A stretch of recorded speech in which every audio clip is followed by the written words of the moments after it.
ओम नमस्कार मिठुन আর যে সৈনিক চ্যানেলে আপনাদেরকে আমার স্বাগত। ইতিমধ্যে থাম্বনেল দেখে বুঝতে পেরেছেন যে মৃত্যুর পর আত্মা কোথায় যায়। তো যাই হোক, এই বিষয়টি নিয়ে আজকে ভিডিওটি আমি আপনাদেরকে রেফারেন্স সহ এবং শাস্ত্রসম্মতভাবে পরিচয় করিয়ে দেব যে আত্মা কোথায় যায় মৃত্যুর পর অন্তত। ভিডিওটি প্রথম থেকে শেষ পর্যন্ত দেখার অনুরোধ রইল। যাই হোক, ভগবান শ্রীকৃষ্ণ কি বলছেন এই বিষয়ে আমি গীতা থেকে প্রমাণ দেব। গীতা দ্বিতীয় অধ্যায়, সেখানে কি বলা হচ্ছে একটু দেখব।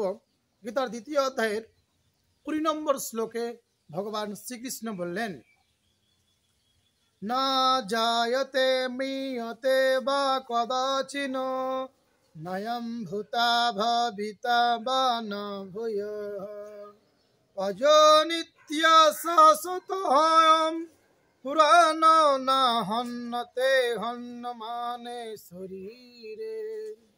জগেশ্বর ভগবান শ্রীকৃষ্ণ বললেন, আত্মার কখনো জন্ম হয় না বা মৃত্যু হয় না, অথবা পুণ্য তার উৎপত্তি বা বৃদ্ধি হয় না।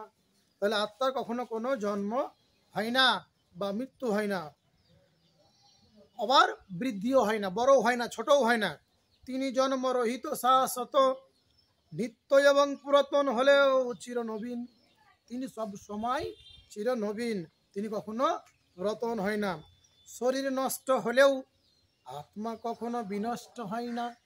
তাহলে শরীর নষ্ট হয়ে যেতে পারে, কিন্তু এই আত্মা কখনো নষ্ট হয় না। এবার আমরা দেখব যে তাহলে আত্মা কি হয়।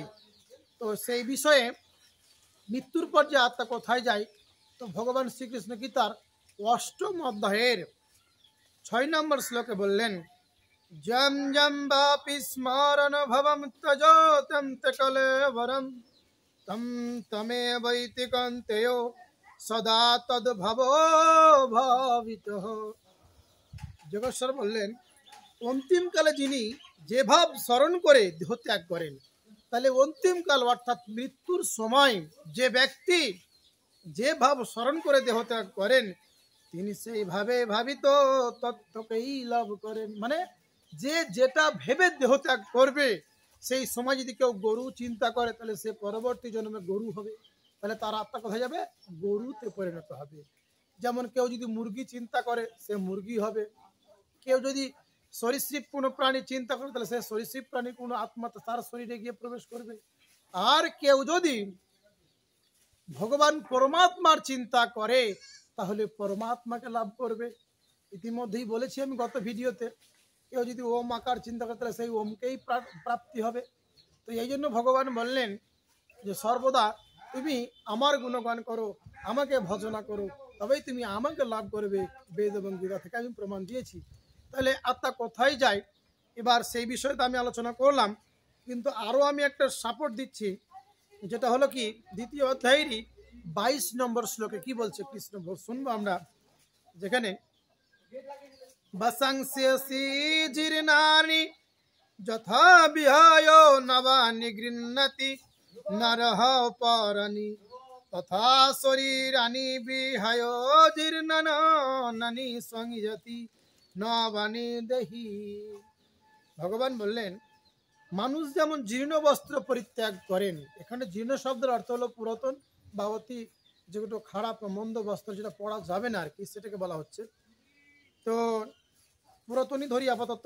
মানুষ যেমন জীর্ণ বস্ত্র পরিত্যাগ করে, আমাদের যেমন কোনো পোশাক জীর্ণ মানে পুরাতন ছিন্ন বিচ্ছিন্ন হয়ে যায়, সেই বস্ত্রকে আমরা যেমন ত্যাগ করি, বস্ত্র পরিধান করে দেহিও, দেহি শব্দের অর্থ কিন্তু আত্মা। তাই আত্মা তেমনই জীর্ণ শরীর ত্যাগ করে নতুন দেহ ধারণ করে। এবার আপনারা প্রশ্ন রাখতে পারেন যে তাহলে কি আমরা মানুষ আছি, মানুষ দেহ ত্যাগ করে কি আবার আমরা মানুষ হব? না, এই জায়গাটা বুঝতে ভুল। কি বলছে ভগবান? জীর্ণ শরীর ত্যাগ করে কিন্তু আবার নতুন শরীর ধারণ করবে, কিন্তু উল্লেখ করেনি যে আপনি মানুষ থেকে আবারও মানুষ হবেন। কিন্তু ঘটনাটা কি দাঁড়ালো?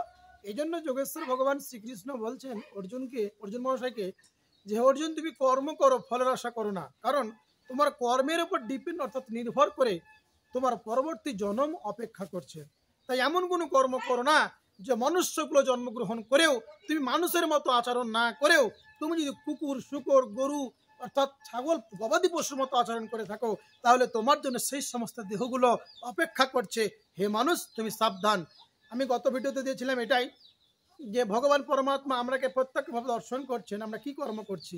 তাহলে অনেকেই কিন্তু আমরা পশু হয়ে জন্মগ্রহণ করি না, আমরা কিন্তু মানুষ হয়ে জন্মগ্রহণ করেও কিন্তু আমরা উপাধি পাই সে দেবতার মতো, আবার আমরা উপাধি পাই সে পশুর মতো।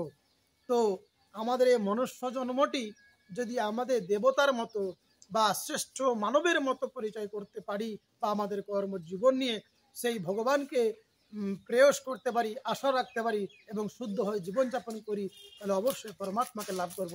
তাহলে মৃত্যুর পর আত্মা কোথায় যায়, আমি সেটা নির্ধারণ করব, যে এই আমি আত্মাকে আমি কোথায় নিয়ে যেতে চাই।